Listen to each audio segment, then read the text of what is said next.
What you have received today is the result of your hard work. It's the fruit of your resolve and determination. This degree is a vindication of the trust that your parents had in you, in your capability, and they invested their precious resources in you getting what you got today. It's also a day of testimony of the hard work that your teachers did in grooming you, making you what you are today. My congratulations and best wishes to all of you. Friends, you are graduating at a time which is very exciting, full of opportunities. Sky is the limit. You are graduating from an institution which is among the top institutions in the world. It has been accredited with the highest degree of accreditation by the NADU, and it is among the top universities in the national ranking framework. Since the time of Vedas, at least 5,000 years before the Common Era, our country, this Bharat, has lived with a tradition, with a darshan, with a Sanskriti that believes that the Supreme Creator, Parameshwara, having created this world, permeates and lives in every being. There are mind-numbing diversities. Over 7 billion people in the world. No two are alike. All the creatures, be it plant kingdom, be it animal kingdom, be it among the human, with all these diversities, underneath the diversity in each one of them is the divine present and illuminating. And that is why we in our prayers have been saying, Sarve bhavantu sukhina, sarve santu niramaya. Let every being be happy. Let every being be free of disease. Not only humans, every being. Loka samasta sukhino bhavantu. This is our institution's prayer. But in this presence of divinity, in each being, divine chooses someone for more intense manifestation. And Amma is manifestation of the pure divinity. All love, all compassion, giving, forgiving, irrespective of the background, the race, the religion, poor, rich. In fact, she has been far more benevolent to the poor and the deprived. Bharat today is, we are all witness to, and we are all partner in the birth, in the emergence of this new Bharat. It is undergoing comprehensive resurgence under a very dynamic and visionary national leader, our Prime Minister. The whole paradigm of looking at country and addressing the problems of the country have changed. Until then, this country, the people led this country, looking at it in terms of diversities as differences. difference in terms of geography, different in terms of region, different in terms of languages, difference in terms of culture. The development of the country was left to the genius, the smartness of the people of different region. It was a Darwinian model. Some regions prospered, some regions left behind. And even the regions that prospered, there are a number of sub-regional imbalances. Even in our state, Tamil Nadu, which is a very progressive state, which is among the top few states of the country in terms of human development, in terms of infrastructure, in terms of industrialization. Even here, we have regions which are far behind. In our state, we are proud that our gross enrollment ratio in terms of when you measure the level of education, we are almost double the national average, more than 50%. Where the national average GER you all know, that children between the age of 6 and 18, those who are supposed to be school going, how many of them are school going?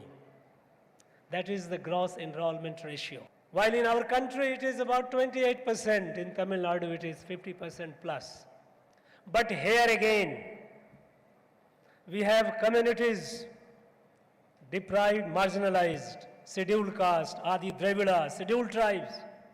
There the gross enrollment ratio is hardly 12 to 14%, less than half the national average.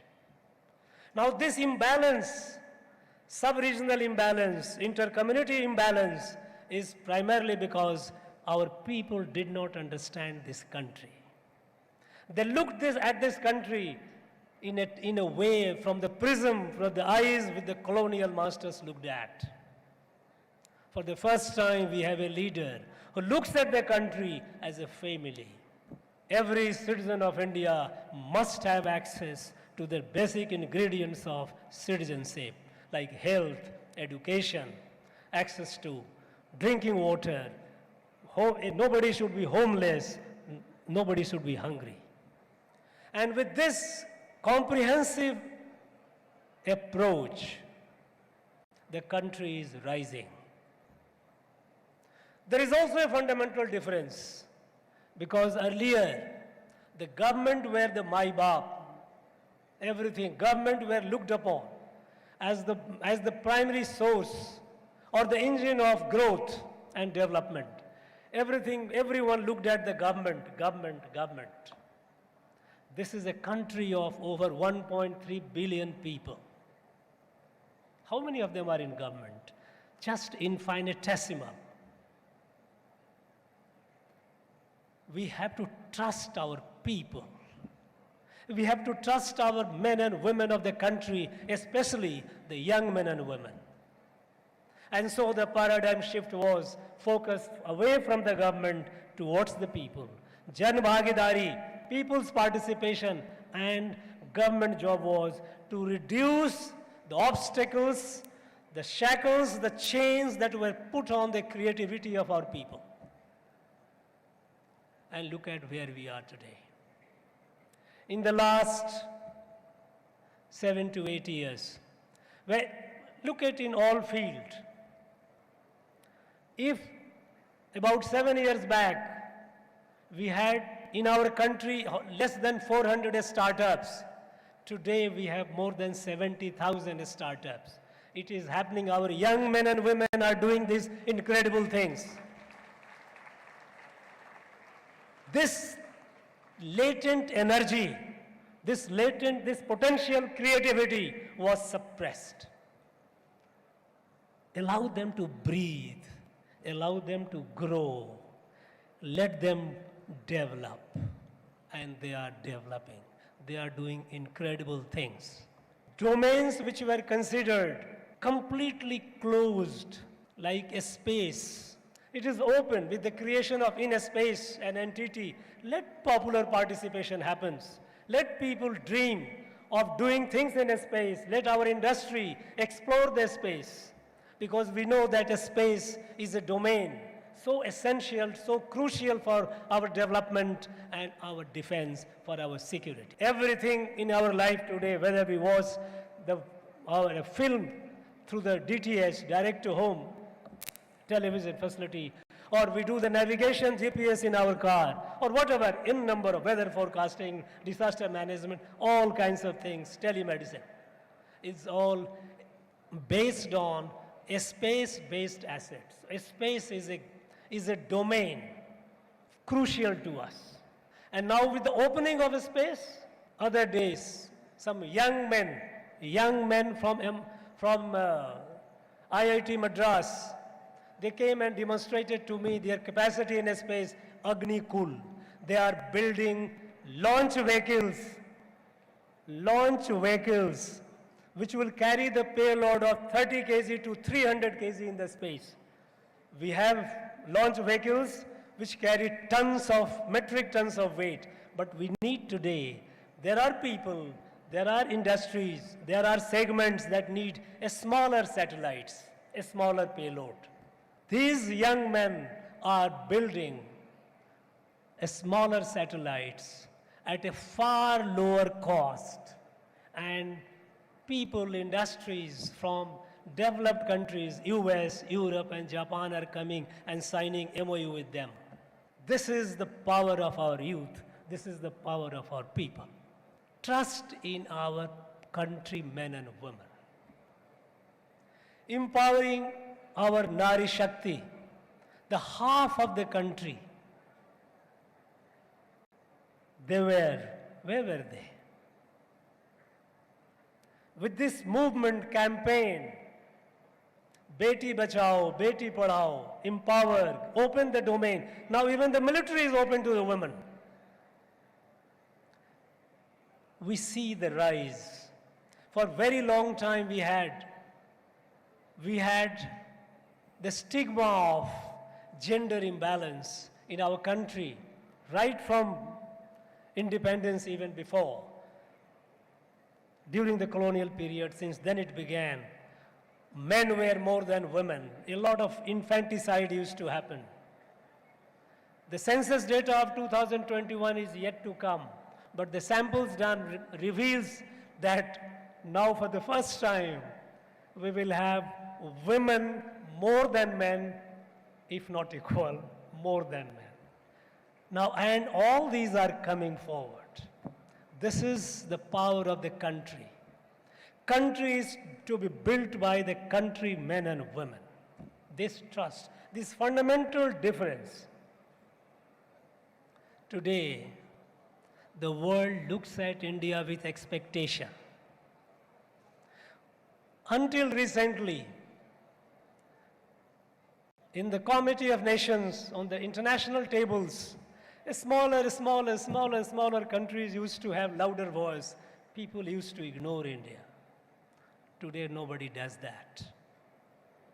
And this primarily because the Purusharth, the capacity of our people. We have shown the capacity of leadership in time of crisis, the world crisis. And the most glaring example is the latest, the COVID pandemic. When the whole world was in the grip of it, nobody knew how to deal with it. Everyone was worried. And there were many doomsday predictors who said India would lose at least 70 to 80 million people. But what happened?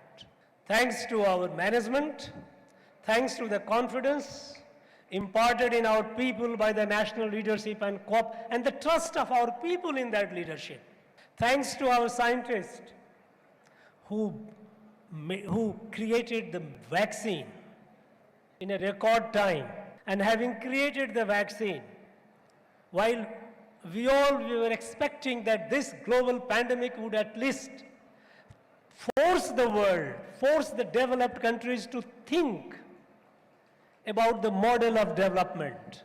Should they be so mercantile? And we expected that the developed countries would come forward in sharing the vaccines and medicines with those who are deprived, those who are poor. But lo and behold, when the vaccine came, the developed countries have started vaccine nationalism. They raised the price of their vaccines, but it was Bharat which not only met the need of our people, but it gave vaccines to over 150 countries in the world. This is Sanskar of Bharat. This is the identity of Bharat. This is the teaching of Amma. This is the teaching of our Veda, that Vasudhaiva Kutumbakam, the world is our family. It is not a political slogan. It is our Sanskar. This is our Pehchan. This is our identity. There are countries, island countries, they know that their existence is only for a couple of decades. They will be under the water. But the countries which are most responsible for the climate destruction, they are oblivious to it. They are not coming forward. At the most, they make some lip service to it. But it was this country which took the leadership, because we look upon earth not as a resource. We look upon earth as our mother. And with this sense, the leadership taken by this country in climate preservation in all these years have started yielding dividend. 2016, when our country decided that in the next about a decade, India would be generating 100 gigawatt of clean energy. Because after all, for climate destruction, the main villain is excessive use of hydrocarbon for energy, the carbon gas in the atmosphere. We took a decision in 2016 that by 2025, we will generate 100 gigawatt of clean energy. At the time, skeptics mocked at it. They said it was incredible, unachievable. But look at the capacity, the purusartha of our people. We achieved it midway in September 2021. We crossed 100 gigawatt clean energy. And 2016, when India launched International Solar Alliance, there were countries which were very skeptical. Today, there are more than 120 countries who have joined this International Solar Alliance, and the world is moving towards saving the climate, saving the environment. India's leadership to the problem of the world. Recently, in Ukraine-Russia war, while the rest of the country either is crying, suffering, or fueling in one way or the other this conflict, everyone looks at India with an expectation that perhaps India might be able to resolve it, because both the warring countries are willing to listen to India. This is new Bharat, emerging, rediscovering itself. And you are, at this point of time, you realize the significance of it. Friends, we have a great responsibility. This Independence Day, 15th of August last, we entered the Amrit Kal of our country, the 25 years, the last quarter century of our country. We have entered this Amrit Kal with a resolve to make this country a developed country in the next 25 years. By 2047, when the country would be celebrating centenary of its independence, India must be a developed country. You all will be, wherever you are, wherever you will be, whichever field you would be, you will be at the driving seat. At that point of time, you will ask a question to yourself, what have you done to build this, to make this country a developed country? You have a responsibility. And that is why this Amrit Kal is also Kartabya Kal. It's a duty period for all of us, more so on you young people. You, the future of India, the leader of India.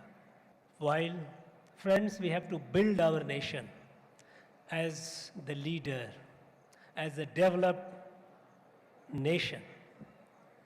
We have to build it with Indian ethos, Indian values, what one can say, I don't like to use the term, but it is Indian characteristic. If we only progress materially, which in any case we will, and we have to, we will be a poor imitation of the West. No, that is not the kind of India that we would like. That is not the kind of India that our rishis and saints dreamed. This is not the kind of India that Swami Vivekananda had dreamed. This is not the kind of India that Mata Amrita Nandamayi imagines and dreams. This India is what Swami Vivekananda said, that the India that he dreamt was an India whose muscles will be of iron, whose sinews will be of a steel, but brain will be Vedantic, compassion, love, compassion to all, love to all. But this compassion to prevail, this thought to be accepted, India has to be capable. This thought has been there with us for more than 7,000 to 8,000 years. You keep repeating now today, people would not listen. You have to have samarth, the capability. Then the world will listen to you. Then the world will see virtue in what you are saying. You also need to remember that the predicament in which India is today, the Bharat is today, a poor and sick country, an undeveloped country, it was not always so. Many of us have not been taught the history of India. This deprivation, this poverty, all the problems, most of it happened in the last 200 years. Many of you would wonder what I am talking.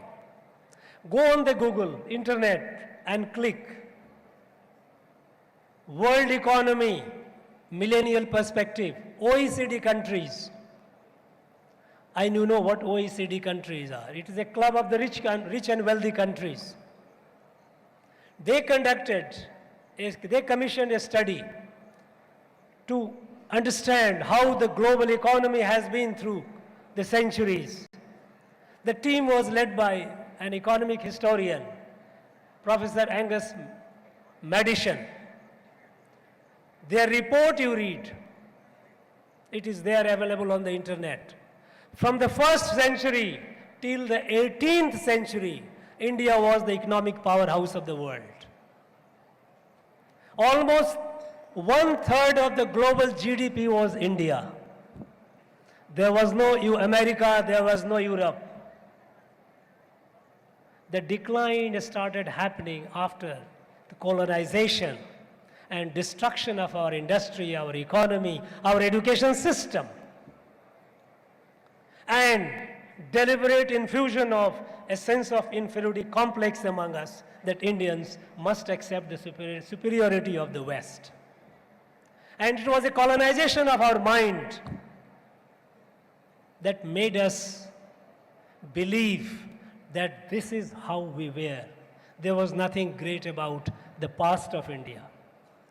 This year, on the 15th of August, from the rampart of Red Fort, Prime Minister of India told about Panch Prana, 5 resolve.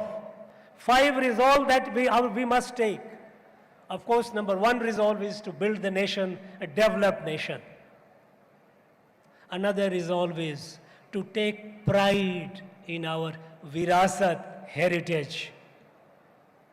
And when we say take pride in our heritage, it's not just taking pride in heritage in terms of archaeological remains, living heritage, in our culture, in our spirituality, that in our indigenous system of Indian traditional indigenous system of education. You see the report, Mahatma Gandhi in 1930, when he went to London to participate in the conference, roundtable conference, he delivered a speech. I urge you to take a copy of that speech and read it. Mahatma Gandhi told the British, before you came, we were far more literate and far more educated.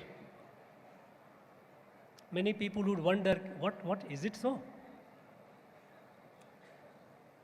Take time, some of you. Look into the archives. That area where we are sitting, I will just quote from that. Madras Presidency, it was a part of Madras Presidency, almost the whole of South India. In 1804, William Bentinck was the governor of Madras Presidency. His report, he conducted a study of education system in India. All the three presidencies, Madras, Bengal and Bombay, all three commissioned studies of indigenous education system in India. And I will tell you from what William Bentinck got the report. It is there in the archives. The number of schools, the number of higher institutions of learning and the subjects which were being taught. Subjects like mathematics, astronomy, medicine, besides music, art, literature. How many of us we know that the planetary system, we all know that our panchangs that our people make, it predicts with accuracy the date and time on which a solar eclipse will happen, lunar eclipse will happen. It has been going on since the beginning of Vikrami Sadi, almost 2000 years at least, which is preserved. How is it possible, you are all a student of science, how is it possible to predict that on such and such date, solar or lunar eclipse will happen at such and such time, unless you know the laws of planetary motion? How is it possible? Our people knew that. In 1772, at the time the British had begun colonization, they were curious to know the Indian system. And a bunch of mathematics and astronomy professors came to Kasi because Banaras had the oldest observatory. Robert Barker and his team went back and gave a report. He was amazed. And then followed Professor John Flair, professor of astronomy and mathematics from Edinburgh University, and he was amazed. He found that at the time, they had their planetary positions that they had depicted in different years. It began with the year 3102 before Christ. Since then, they had the calendar, the chart of planetary positions. At the time, when John Flair saw it, Saturn had 7 satellites. At the time, it was known in the Indian astronomy. In the West, they knew only 5. When he went and published his finding in Edinburgh Review, Herschel, in whose name the satellites 6th and 7th are named, he got curious, and with the modern telescope he started watching, and he discovered later in 1786 and 1787 satellites 6 and 7. These were all there. They were destroyed for 2 reasons. One was, in the Old Testament, the world began in the year 2348.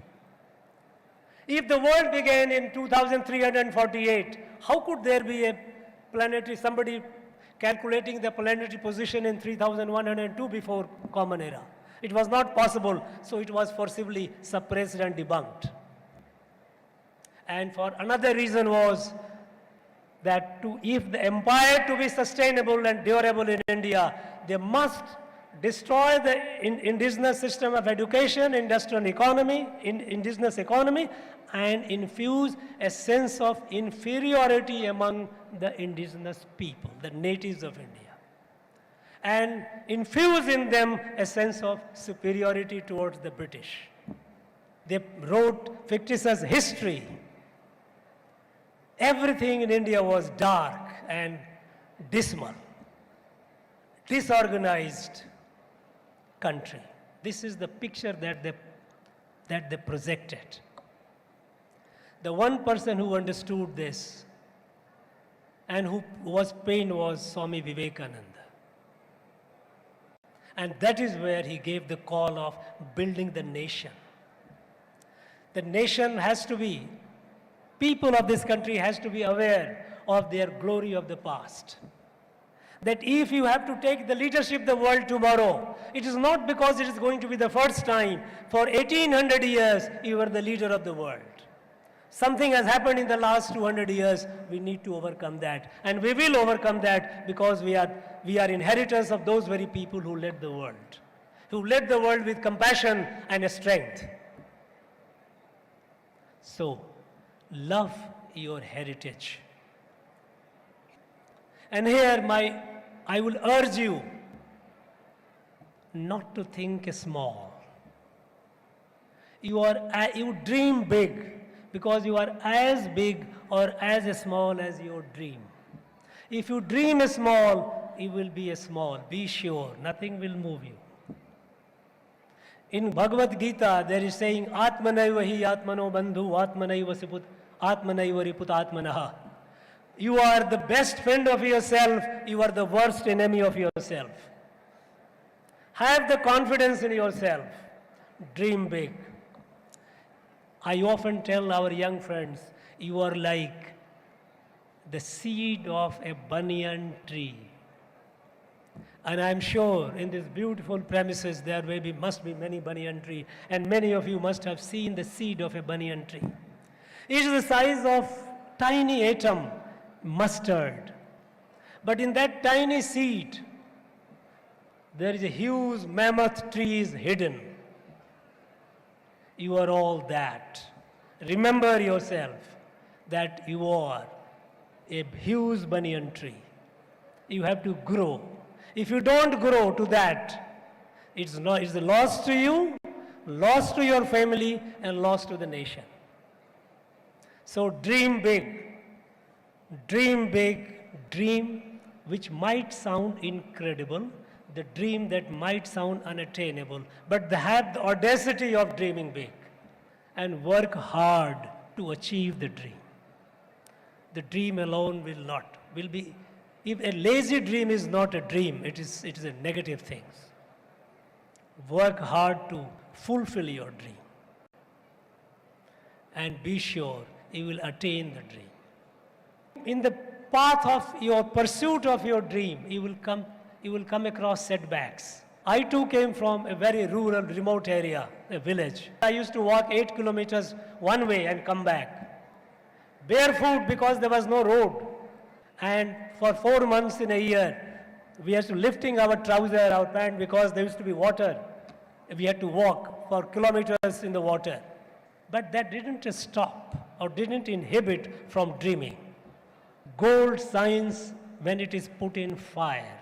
So welcome the adversity, welcome the setback, learn from it. Don't let your setback, your failure defeat you. Move on. Build your personal future.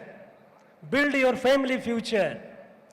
And while doing so, wherever you are, whichever part of the world you are, I know many of you would be going away. Think of this country. Think of this nation. This mother, the mother, Bharat Mata, Mother India. That will be your contribution in making India, making this country a developed country, making this country a capable, samarth country. Never let your self-confidence waver. Don't get carried away by all these noises. There are a lot of negative vibrations, could be negative vibrations. Don't listen to them. If you let the negative affect you, it takes away your energy. Don't even think about it. In my pursuit, there are not many people, those who talk all kinds of ill things, I don't even listen to that. Somebody says, is it not affecting? I say, why should it affect? I am clear about my goal. I have to achieve it. And I will achieve it. I know for sure.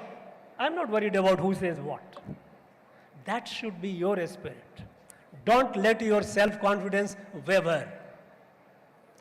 And then you will be what you are destined to be. That is your future, that is your destiny, and your destiny lies the destiny of our country, Bharat.